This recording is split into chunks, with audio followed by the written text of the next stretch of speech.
Chapter 58. The tidings of my high fortunes having had a heavy fall had got down to my native place and its neighborhood before I got there. I found the Blue Boar in possession of the intelligence, and I found that it made a great change in the Boar's demeanor.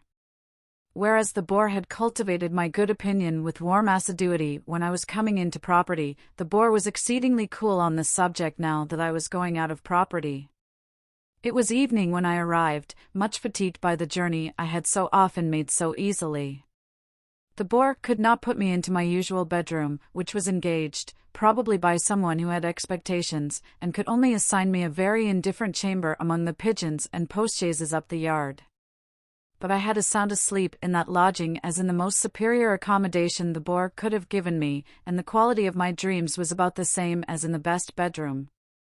Early in the morning, while my breakfast was getting ready, I strolled round by Sada's house. There were printed bills on the gate and on bits of carpet hanging out of the windows, announcing a sale by auction of the household furniture and effects next week. The house itself was to be sold as old building materials, and pulled down. Lot 1 was marked in whitewashed knock-knee letters on the brew house, Lot 2 on that part of the main building which had been so long shut up.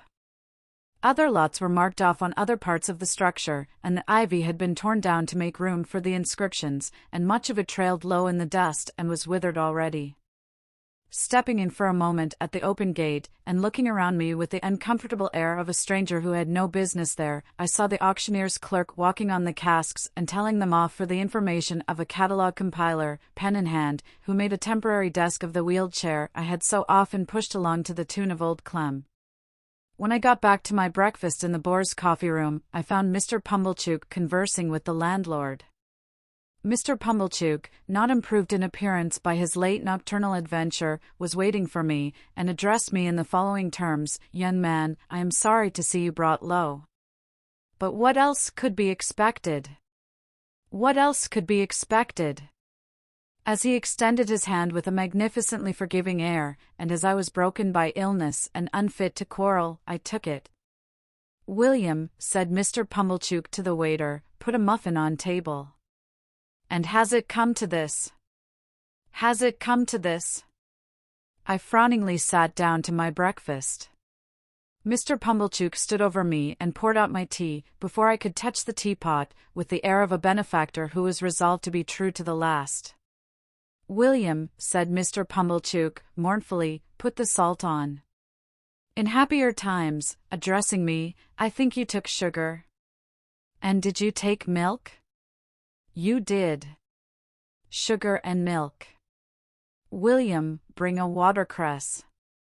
"Thank you," said I, shortly, "but I don't eat watercresses." "You don't eat 'em," returned Mr. Pumblechook, sighing and nodding his head several times, as if he might have expected that, and as if abstinence from watercresses were consistent with my downfall. "True. The simple fruits of the earth." "No. You needn't bring any, William." I went on with my breakfast, and Mr. Pumblechook continued to stand over me, staring fishily and breathing noisily, as he always did. "Little more than skin and bone," mused Mr. Pumblechook, aloud. "And yet when he went from here, I may say with my blessing, and I spread afore him my humble store, like the bee, he was as plump as a peach." This reminded me of the wonderful difference between the servile manner in which he had offered his hand in my new prosperity, saying, "May I?" and the ostentatious clemency with which he had just now exhibited the same fat 5 fingers.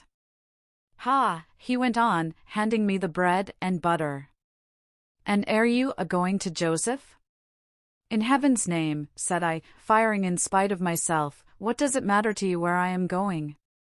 Leave that teapot alone." It was the worst course I could have taken, because it gave Pumblechook the opportunity he wanted. "Yes, young man," said he, releasing the handle of the article in question, retiring a step or two from my table, and speaking for the behoof of the landlord and waiter at the door, "I will leave that teapot alone." "You are right, young man. For once you are right. I forget myself when I take such an interest in your breakfast, as to wish your frame, exhausted by the debilitating effects of prodigality, to be stimulated by the wholesome nourishment of your forefathers. And yet, said Pumblechook, turning to the landlord and waiter, and pointing me out at arm's length, this is him as I ever sported with in his days of happy infancy. Tell me not it cannot be, I tell you this is him. A low murmur from the two replied. The waiter appeared to be particularly affected. This is him, said Pumblechook, as I have rode in my shake-cart. This is him as I have seen brought up by hand.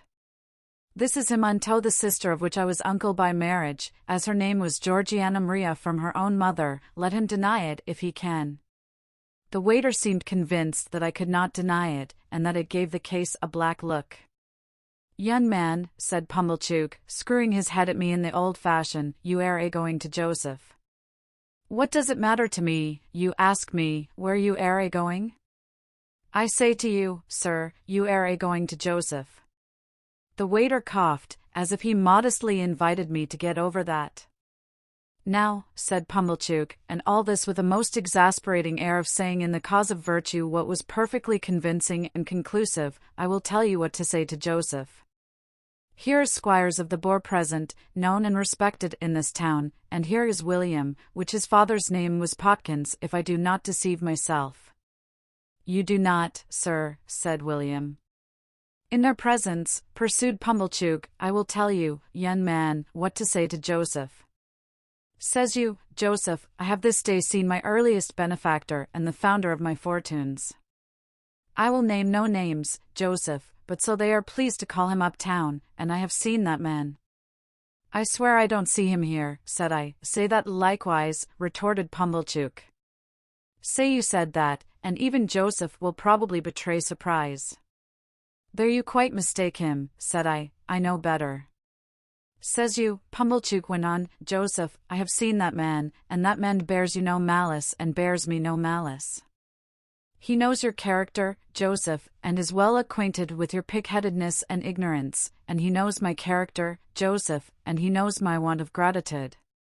Yes, Joseph, says you, here Pumblechook shook his head and handed me, he knows my total deficiency of common human gratitude.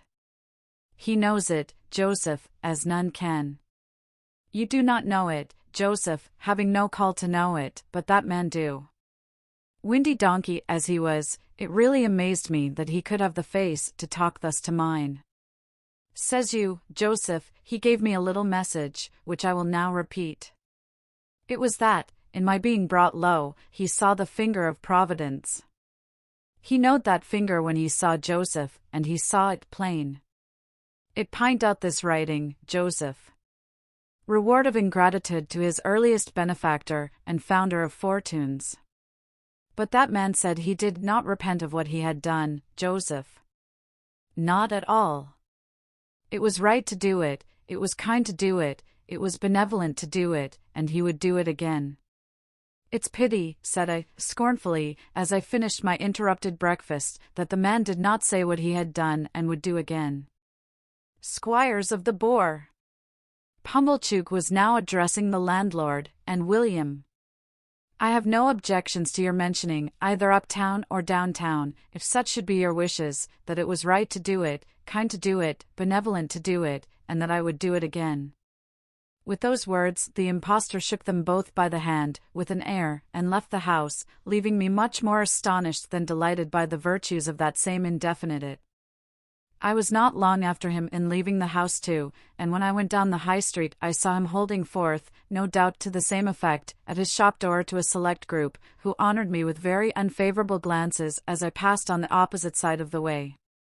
But it was only the pleasanter to turn to Biddy and to Joe, whose great forbearance shone more brightly than before, if that could be, contrasted with this brazen pretender. I went towards them slowly, for my limbs were weak, but with a sense of increasing relief as I drew nearer to them, and a sense of leaving arrogance and untruthfulness further and further behind. The June weather was delicious. The sky was blue, the larks were soaring high over the green corn. I thought all that countryside more beautiful and peaceful by far than I had ever known it to be yet. Many pleasant pictures of the life that I would lead there, and of the change for the better that would come over my character when I had a guiding spirit at my side whose simple faith and clear home wisdom I had proved, beguiled my way. They awakened a tender emotion in me, for my heart was softened by my return, and such a change had come to pass, that I felt like one who was toiling home barefoot from distant travel, and whose wanderings had lasted many years. The schoolhouse where Biddy was mistress I had never seen, but the little roundabout lane by which I entered the village, for quietness' sake, took me past it. I was disappointed to find that the day was a holiday, no children were there, and Biddy's house was closed. Some hopeful notion of seeing her, busily engaged in her daily duties, before she saw me, had been in my mind and was defeated. But the forge was a very short distance off, and I went towards it under the sweet green limes, listening for the clink of Joe's hammer. Long after I ought to have heard it, and long after I had fancied I heard it and found it but a fancy, all was still. The limes were there, and the white thorns were there, and the chestnut trees were there, and their leaves rustled harmoniously when I stopped to listen, but the clink of Joe's hammer was not in the midsummer wind. Almost fearing, without knowing why, to come in view of the forge, I saw it at last, and saw that it was closed. No gleam of fire, no glittering shower of sparks, no roar of bellows, all shut up, and still. But the house was not deserted, and the best parlor seemed to be in use, for there were white curtains fluttering in its window, and the window was open and gay with flowers. I went softly towards it, meaning to peep over the flowers, when Joe and Biddy stood before me, arm in arm. At first Biddy gave a cry, as if she thought it was my apparition, but in another moment she was in my embrace. I wept to see her, and she wept to see me, I, because she looked so fresh and pleasant, she, because I looked so worn and white. But dear Biddy, how smart you are. Yes, dear Pip. And Joe, how smart you are. Yes, dear old Pip, old chap. I looked at both of them, from one to the other, and then, it's my wedding day, cried Biddy, in a burst of happiness, and I am married to Joe. They had taken me into the kitchen, and I had laid my head down on the old deal table. Biddy held one of my hands to her lips, and Joe's restoring touch was on my shoulder. Which he warn't strong enough, my dear, for to be surprised, said Joe. And Biddy said, I ought to have thought of it, dear Joe, but I was too happy. They were both so overjoyed to see me, so proud to see me, so touched by my coming to them, so delighted that I should have come by accident to make their day complete. My first thought was one of great thankfulness that I had never breathed this last baffled hope to Joe. How often, while he was with me in my illness, had it risen to my lips? How irrevocable would have been his knowledge of it, if he had remained with me but another hour. Dear Biddy, said I, you have the best husband in the whole world, and if you could have seen him by my bed you would have, but no, you couldn't love him better than you do. No, I couldn't indeed, said Biddy. And, dear Joe, you have the best wife in the whole world, and she will make you as happy as even you deserve to be, you dear, good, noble Joe. Joe looked at me with a quivering lip, and fairly put his sleeve before his eyes. And Joe and Biddy both, as you have been to church today, and are in charity and love with all mankind, receive my humble thanks for all you have done for me, and all I have so ill repaid. And when I say that I am going away within the hour, for I am soon going abroad, and that I shall never rest until I have worked for the money with which you have kept me out of prison, and have sent it to you, don't think, dear Joe and Biddy, that if I could repay it 1,000 times over, I suppose I could cancel a farthing of the debt I owe you, or that I would do so if I could. They were both melted by these words, and both entreated me to say no more. But I must say more. Dear Joe, I hope you will have children to love, and that some little fellow will sit in this chimney corner of a winter night, who may remind you of another little fellow gone out of it forever. Don't tell him, Joe, that I was thankless, don't tell him, Biddy, that I was ungenerous and unjust, only tell him that I honored you both, because you were both so good and true, and that, as your child, I said it would be natural to him to grow up a much better man than I did. I ain't a-going, said Joe, from behind his sleeve, to tell him nothink o' that nature, Pip. Nor Biddy ain't. Nor yet no one ain't. And now, though I know you have already done it in your own kind hearts, pray tell me, both, that you forgive me. Pray let me hear you say the words, that I may carry the sound of them away with me, and then I shall be able to believe that you can trust me, and think better of me, in the time to come." "Oh dear old Pip, old chap," said Joe. "God knows as I forgive you, if I have anything to forgive." "Amen." "And God knows I do," echoed Biddy. "Now let me go up and look at my old little room, and rest there a few minutes by myself. And then, when I have eaten and drunk with you, go with me as far as the finger-post, dear Joe and Biddy, before we say good-bye." I sold all I had, and put aside as much as I could, for a composition with my creditors, who gave me ample time to pay them in full, and I went out and joined Herbert. Within a month, I had quitted England, and within 2 months I was clerk to Clarker and Company, and within 4 months I assumed my first undivided responsibility. For the beam across the parlor ceiling at Mill Pond Bank had then ceased to tremble under old Bill Barley's growls and was at peace, and Herbert had gone away to marry Clara, and I was left in sole charge of the eastern branch until he brought her back. Many a year went round before I was a partner in the house, but I lived happily with Herbert and his wife, and lived frugally, and paid my debts, and maintained a constant correspondence with Biddy and Joe. It was not until I became third in the firm that Clarker betrayed me to Herbert, but he then declared that the secret of Herbert's partnership had been long enough upon his conscience, and he must tell it. So he told it, and Herbert was as much moved as amazed, and the dear fellow and I were not the worse friends for the long concealment. I must not leave it to be supposed that we were ever a great house, or that we made mince of money. We were not in a grand way of business, but we had a good name, and worked for our profits, and did very well. We owed so much to Herbert's ever-cheerful industry and readiness, that I often wondered how I had conceived that old idea of his inaptitude, until I was one day enlightened by the reflection that perhaps the inaptitude had never been in him at all, but had been in me.